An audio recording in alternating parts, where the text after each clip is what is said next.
다시 이야기하면 제가 이제 그 지난 시간에 배웠던 내용을 조금 다시 돌아가 보면 그 보시죠.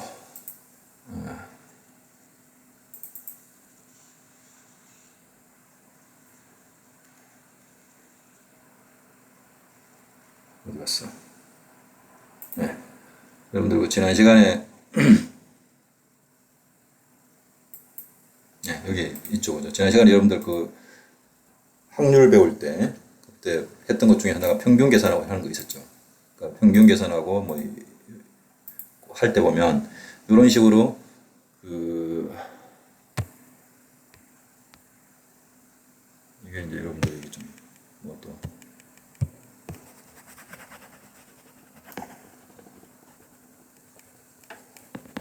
이게 이제 그 평균에 대한 데피니션이었죠. 그죠? 그래서 이게 뭐냐 그러면 여기에 있는 x는 발생 가능한 아웃컴이고 각각의 아웃컴에 대한 게 요게 확률입니다. 그죠? 확률 곱하기 그 아웃컴에서 나오는 게 이게 평균이었죠. 이게 이제 기대값이었죠. 그러니까 좀 아까 보셨던 그 expected inflation이라는 게 좀 요걸 이야기합니다. 즉 뭐냐면 오늘부터 내년 사이에 인플레이션 레이트이 뭐가 나올지 모르니까 확률 변수니까 그러면 근데 뭐가 나올지는 모르지만 그 확률 변수에 뭐는 알고 있다는 이야기입니다. 확률 변수의 아웃컴을 알 수 있다는 거죠. 내가 이제 이게 뭐가 나올지에 대한 아웃컴은 여러분들이 충분히 이제 이미 알고 있다는 이야기입니다. 그러니까 예를 들어서 앞으로 올해부터 내년 사이에 인플레이션 레이트이 예를 들어서 뭐 아웃컴이 마이너스 1, 마이너스 0.5, 마이너스 0.1, 0, 1%, 1.5%, 2% 이런 식의 아웃컴이 있으면 각각의 아웃컴에 대한 뭐가 있습니까? 확률이 있겠죠, 그지? 확률 값들을 여기다가 이제 그게 있으면 그 확률 값들을 이제 여러분들이 x가 뭐 마이너스 1일 때 각각의 아웃컴에 대한 확률 값이 있습니다.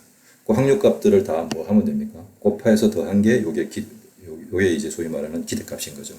이걸 다르게 얘기하면 지난 시간에 여러분들 그 배웠던 평균 계산하는 거와 똑같은 방식입니다. 그렇게 해서 이렇게 했던 방식입니다.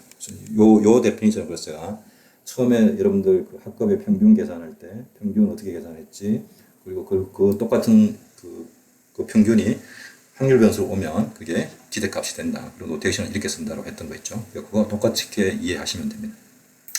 자 그러면 현실 세계에서의 그러니까 요거는 뭐냐 그러면 그래서 다시 이쪽으로 돌아오면 요거는 이제 그 미래에 발생할 수 있는 온갖 종류의 물가 상승률에 대해서 물가 상승률의 기대값을 이제 계산한 거라고 이제 이해하시면 되겠습니다. 그러니까 이제 이 발생할 수 있는 이 모든 아웃컴을 고려하고 그 각각의 아웃컴에 대한 확률을 여러분들이 알고 있다고 가정하고 그것의 그 평균을 계산한 게 요 미래의 물가 상승률에 대한 기대값이라고 이해하시면 되겠습니다. 이게 지금 잘 이해가 안 되시면 저한테 다시 질문을 해보시기 바랍니다. 그래서 여러분들 지금 이 정도 설명으로 이게 좀 충분히 다 이해가 됐는지 아니면 더 많은 이제 그 설명이 필요한지 여러분들이 이제 저한테 질문을 주시면 그 이메일로 뭐 답변을 질의를 주시면 제가 그거에 답변을 하면서 강의 내용을 좀 조정하도록 하겠습니다.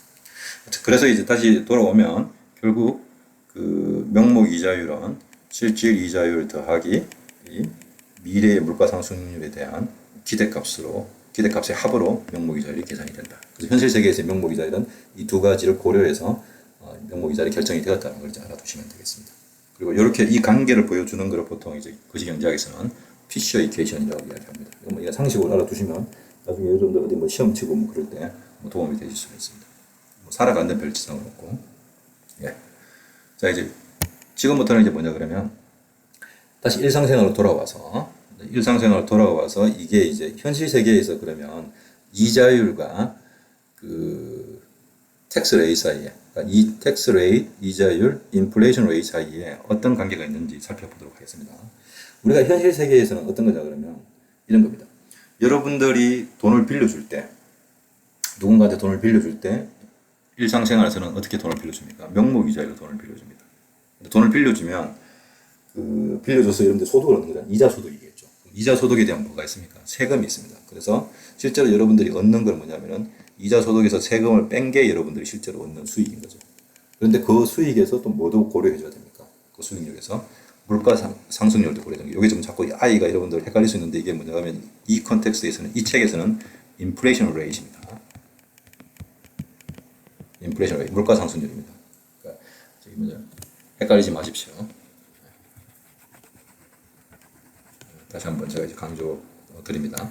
이게 이제 현실 세계에서 통상적으로 발생하는 기본적인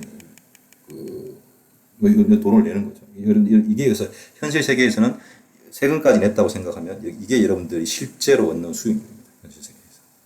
자, 이제 그러면 요걸 다시 좀 정리를 해보면 요렇게 다시 쓸 수가 있습니다. 왜냐 그러면 앞에 있는 이 PC 이퀘이션에서 명목이자율은 실질 이자율 더하기 이 물가 상승률의 기대값이었잖아요. 그죠?